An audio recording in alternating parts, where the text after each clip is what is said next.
Chris Perlman from Franklin County, Virginia. I was born and raised in Fairham, and we here at Twin Creeks Distillery wanted to shed a little light on the ways of these Franklin County people.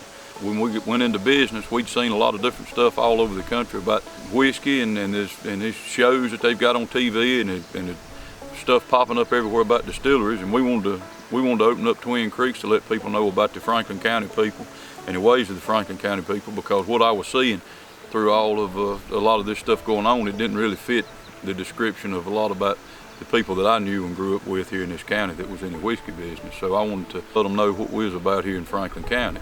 It's a good place to be. I had an uncle that told me one time, said he traveled all over everywhere and he hadn't seen nowhere he thought of no better. And he told me, he said, I come to the conclusion anybody that was lucky enough to be born here and crazy enough to leave ought to be gone. So I'm living by that. I'm gonna stick around here just as long as I can. Well, I just want to tell y'all that why I got into this, because the people that I grew up around, they were good people and they were prideful people, and it just so happened, seeing how there was so much lack of industry in this part of the country, they done what they knew how to do. And that was distill their fruits into brandies and their grains into whiskeys, and them that could get a hold of sugar, they made a whole lot of sugar liquor. So this county's been known for all types of different products. But everybody categorized us as moonshine, moonshine, moonshine. But I was around a lot of folks that were really craft distillers. I was lucky enough to be around a lot of folks that was really involved in making a very crafty product and a very quality product. It wasn't so much about a sugar-based alcohol that was sold just to make money and quick and easy. You know, it was slavish work, it was rough.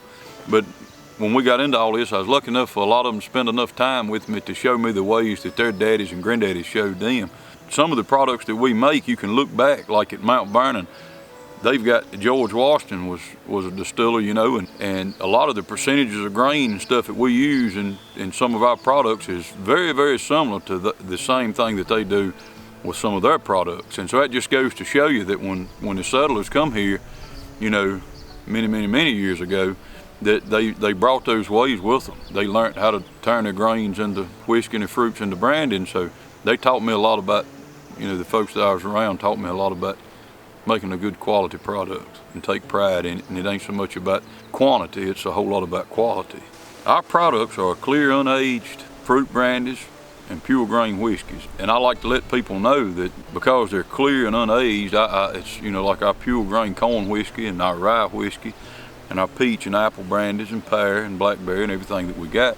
I like to let folks know just because it's clear and unaged, it really don't need to be classified into the moonshine category, because a lot of these moonshine products are just a really cheaply made sugar-based alcohol that you know hardly has any meal or hardly has any fruit in it, because you can just take sugar and make liquor, you know. But to make a really good flavorful product, you've got to, if you're making corn whiskey, you got to have some corn and a whole lot of it. Same thing with making good brandy. You better have you some whatever fruit it is and a whole lot of it, and leave your sugar out of it, you know, and make a good product.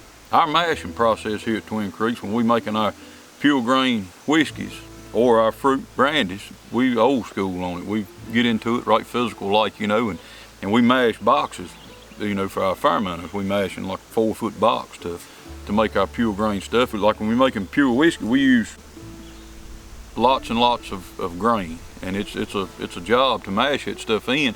You've got to cook your meal and let it cook for so long, and then you've got to put your malt in it and convert the starches in that grain to sugar, you know, at a certain temperature and all that. So it's a long process, mashing is, but old fella used to tell me that I work with, he said, we got to take care of that beer, our mash, and it'll take care of us. And that's a lot of truth to that. You've got to baby that stuff. You got to, it's all about how, it's just like making a cake. It's all in what you put in it and how you put it in it. And that's the same thing with making good liquor or brandy, either one. It's all about how you put it in it. The process that you go through, it's hands-on, and we get right down to the nitty-gritty. We distill with direct injection steam, and what that is, we have a steam boiler, and we fire that boiler and directly inject steam into our mash, whether it be our pure grain mash or whether it be our fruit, you know, for our brandies. It just makes for a more consistent and better product as far as I'm concerned. Our goal here at Twin Creeks Distillery for the future is to have fun, number one, and preserve what's been said to be a dying art. You know, about the hands-on woodsy ways of these folks that worked in these hills of Franklin County for so many years. We want to preserve what they knew to be it was a lifestyle and a way of life, and we want to put a product with that and keep it going and let people know what we've been about here in this county, and a lot of what built this county. So that's what our goals are in the future, and like I said, have fun. That's a big thing, and meet all kind of new folks. Thank y'all for coming to see us here at Twin Creeks Distillery, and we appreciate your support and hope you enjoy our products. And come on back to see us when you can.